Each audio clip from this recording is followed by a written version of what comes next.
नमस्कार, मैं प्रिया राज। आप देख रहे हैं एक न्यूज 24। आपको बता दें, केंद्रीय मंत्री चिराग पासवान न सिर्फ बिहार, झारखंड, बल्कि अब कहा जाए अयोध्या के साथ साथ मुंबई में भी अपना जलवा बिखेर दिए।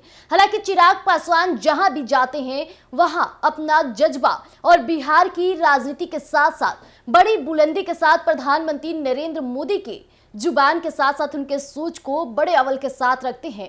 और फिर से एक बार ऐसा देखा गया जहां महाराष्ट्र में चुनाव होने वाले हैं। चुनाव से पहले चिराग पासवान महाराष्ट्र में बड़ा दाव और सबसे बड़ी चुनौती खड़ी कर दिए कांग्रेस के लिए, यानी मोदी के संकट की घड़ी को बर्बाद कर दिए चिराग पासवान। इसलिए चिराग पासवान को मोदी का हनुमान नहीं कहा जाता है, क्योंकि चिराग हर उस कारणों के साथ साथ हर उन बातों पर टिकते हैं जो लगातार मोदी के लिए काफी बड़ा मसला हो सकता है। लेकिन इसके बावजूद सबसे बड़ी बात तब हो गई जब चिराग पासवान ने प्रधानमंत्री नरेंद्र मोदी की तारीफों के साथ साथ बिहार की राजनीति की भी तारीफें की।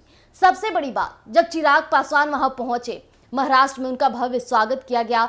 कई जन सैलाब उमड़े चिराग पासवान के लिए और चिराग पासवान वहां दमखम के साथ बोलते नजर आए, ऐसा नेता चुनिए, ऐसा चेहरा चुनिए जो सीएम के बगल में बैठ के आपके मसले को हल करे। ऐसा चेहरा चुनिए जो प्रधानमंत्री के बगल में बैठ के आपके हर एक समाधान का निर्वहन करे। इस तरह से चिराग पासवान जब बोले तो महाराष्ट्र में लोगों की आवाजें गूंज उठी। साथ ही साथ लोगों ने चिराग पासवान की जिंदाबाद के नारे लगाने शुरू कर दिए। और ये पूरा माहौल महाराष्ट्र में देखकर हर कोई हैरान हो गया कि आखिरकार एक युवा नेता आकर महाराष्ट्र की बड़ी चेहरे को भी पीछे कर डाला।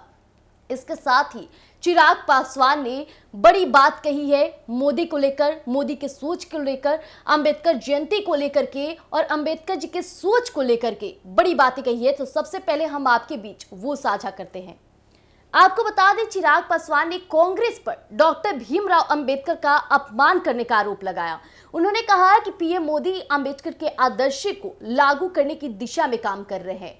महाराष्ट्र विधानसभा चुनाव के लिए वोटिंग होने में 2 दिन रह गया है। उससे पहले ही केंद्रीय मंत्री और लोक जनशक्ति पार्टी रामविलास के प्रमुख चिराग पासवान ने कांग्रेस को घेरा है। चिराग ने रविवार को यानी कि कल मुंबई में कांग्रेस पर भारतीय संविधान की निर्माता डॉक्टर भीमराव अंबेडकर का अपमान करने का आरोप लगाया। पासवान जी यानी चिराग पासवान ने यह कहा कि कांग्रेस ने लोकसभा चुनाव में अंबेडकर की हार सुनिश्चित की थी और उनका अपमान भी किया था।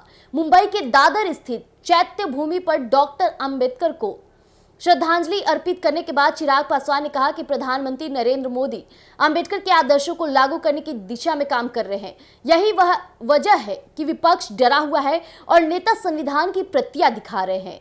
चैत्य भूमि में डॉक्टर अंबेडकर का अंतिम संस्कार किया गया था। पासवान ने यह भी आरोप लगाया कि 1989 तक संसद भवन के केंद्रीय कक्ष में डॉक्टर भीमराव अंबेडकर की तस्वीर नहीं लगाई गई थी, जबकि वहां एक ही परिवार के 3 सदस्यों की तस्वीरें लगी हुई थी, जो कांग्रेस की मानसिकता को दर्शाता है। उन्होंने आगे ये भी कहा कि कांग्रेस के नेतृत्व में यह स्थिति थी, लेकिन अब स्थिति बदल रही है और मोदी सरकार डॉक्टर अंबेडकर के विचारों को आगे बढ़ाने में काम कर रहे हैं। चिराग पासवान एनडीए गठबंधन में शामिल है और महाराष्ट्र विधानसभा चुनाव से पहले वह बीजेपी नीत महायुति के उम्मीदवारों के लिए प्रचार करने मुंबई पहुंचे थे। बता दें कि महाराष्ट्र की सभी 288 विधानसभा सीटों पर 20 नवंबर की वोटिंग होगी। इस बार राज्य में महायुति और महाविकास अघाड़ी के बीच चुनावी मुकाबला है। जैसा कि भी आपने सुना कि चिराग पासवान डॉक्टर भीमराव अंबेडकर की बातों को लेकर शाप कांग्रेस पर बड़ा धब्बा डाल डाला। उन्होंने साफ तौर पे कहा कि जहां कई चेहरे को दर्शाया गया, एक ही परिवार के 3 चेहरे को संसद में दर्शाया गया, लेकिन वहां डॉक्टर भीमराव अंबेडकर की एक तस्वीर भी नजर नहीं आई। और साथ ही साथ ये भी कहा कि डॉक्टर भीमराव अंबेडकर के सोच के साथ प्रधानमंत्री नरेंद्र मोदी आगे बढ़ रहे हैं और उनके सोच को आगे बढ़ाने की हर एक पूर्णतः प्रयास कर रहे हैं। इसके साथ ही चिराग पासवान ने और भी बड़ी बातें कही है, तो हम आपके बीच वो वीडियो भी साझा करते हैं जो चिराग पासवान ने खुद अपने सोशल मीडिया पर भी साझा किए। कहीं न कहीं महाराष्ट्र चुनाव में बड़ा खेला हो सकता है। चिराग पासवान मोदी के दमखम को काफी मजबूती के साथ दर्शाए हैं। देखना दिलचस्प रहेगा। तब तक के लिए आप यूं ही बने रहिएगा एक न्यूज 24 पर। अगर आप हमें यूट्यूब चैनल पर देख रहे हैं तो हमारे यूट्यूब चैनल एक न्यूज 24 को सब्सक्राइब कीजिएगा। फेसबुक पे देख रहे हैं तो फॉलो और लाइक करना मत भूलिएगा। धन्यवाद।